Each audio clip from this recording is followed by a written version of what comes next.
kelas terbuka UPBDD Majene, program studi PGSD S1 Pokjar Wonomulyo, semester 7. Di sini kami akan melakukan sebuah praktikum pada mata kuliah praktikum IPA DSD di bawah bimbingan tutor kami, itu Bapak Irfan Kurniawan Usman SPD MPD.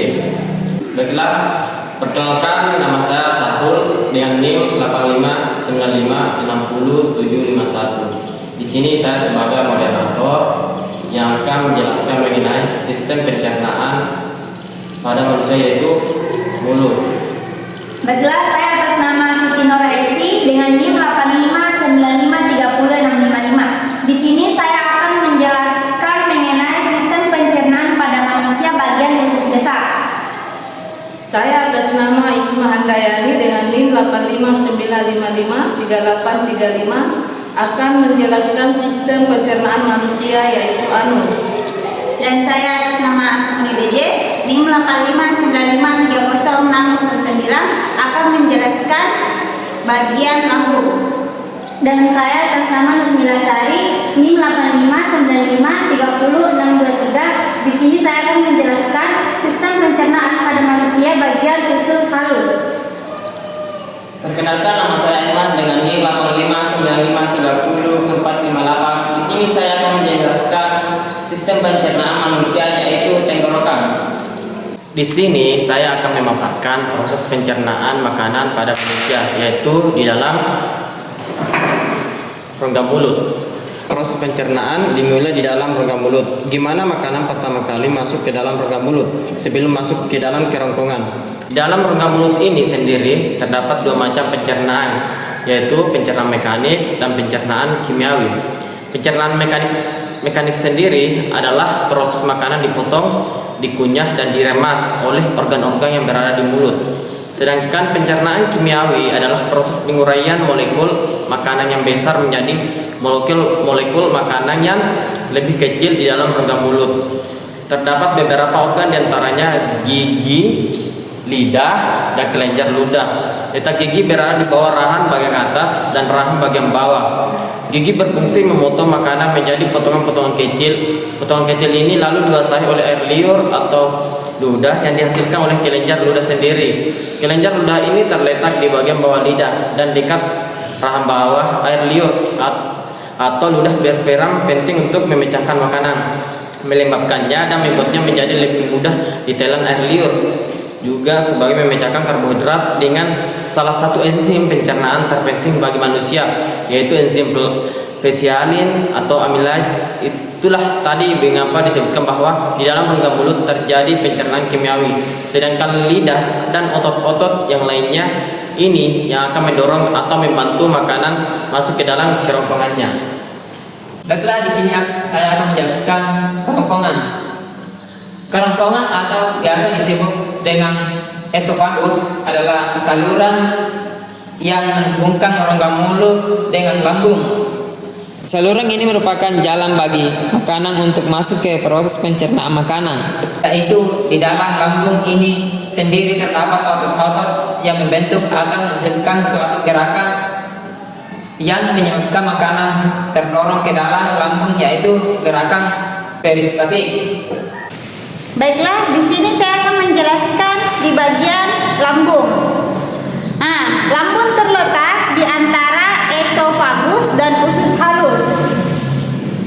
Di bagian perut atas memiliki tiga fungsi. Yang pertama yaitu menyimpan makanan dan cairan yang tertelan, kemudian mencampur cairan dan makanan tersebut dengan cairan yang telah diproduksinya. Selanjutnya, perlahan-lahan lambung akan mengosongkan isi dari makanan atau sari-sari makanan tersebut. Ke usus halus hanya ada beberapa zat tertentu yang dapat diserap langsung oleh lambung, dan untuk zat-zat gizi dari makanan itu akan diproses terlebih dahulu di dinding otot lambung.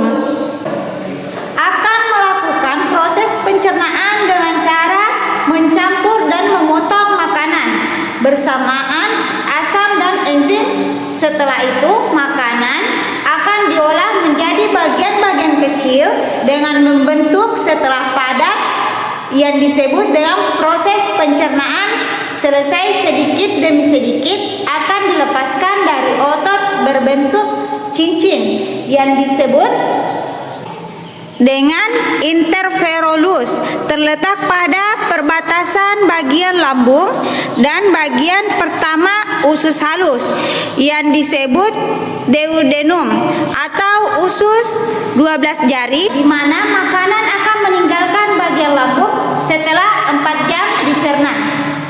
Di sini saya akan menjelaskan sistem pencernaan pada manusia bagian usus halus, di mana usus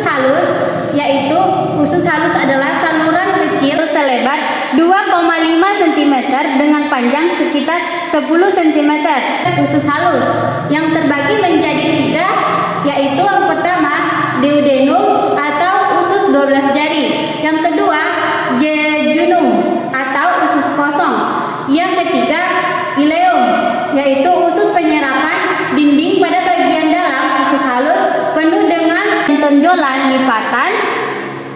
Fungsi dari lipatan tersebut untuk memaksimalkan pencernaan makanan dan penyerapan zat gizi. Sekitar 90% dan gizi telah diserap untuk didadarkan ke jalan proses sistem pencernaan manusia. Usus halus.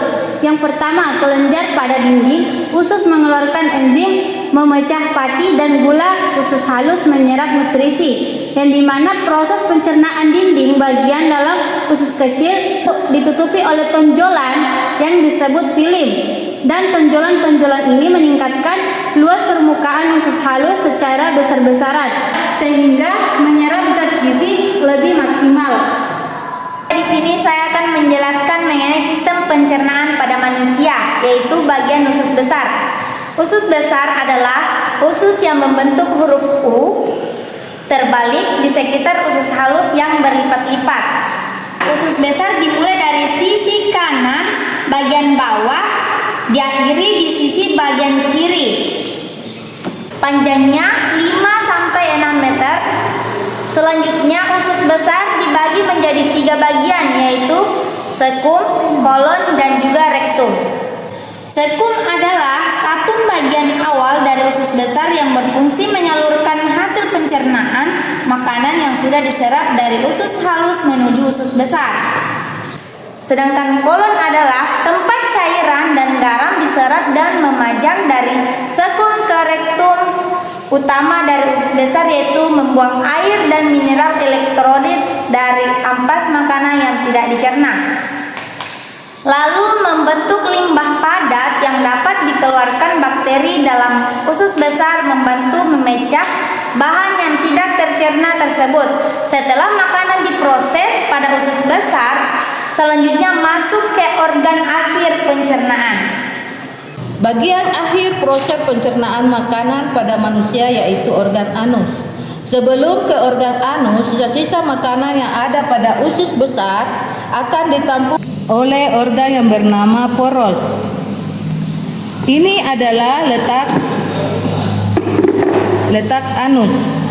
Anus yang berfungsi untuk membuang sisa-sisa makanan yang sudah tidak terpakai oleh tubuh dan untuk membuang gas yang berbau yang biasa disebut dengan tinja.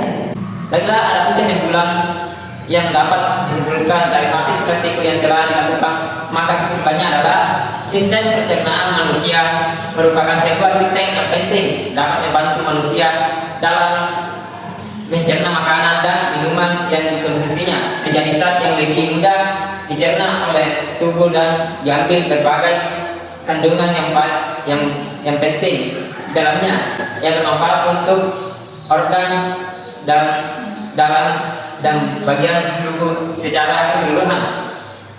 Hal ini terjadi karena adanya suatu proses perubahan makanan dan penyerapan sari makanan yang berupa nutrisi-nutrisi yang dibutuhkan tubuh dengan bantuan enzim yang mencegah molekul makanan kompleks menjadi sederhana sehingga mudah dicerna oleh tubuh. Sistem pencernaan manusia dimulai dari proses memasukkan makanan ke dalam mulut atau injeksi.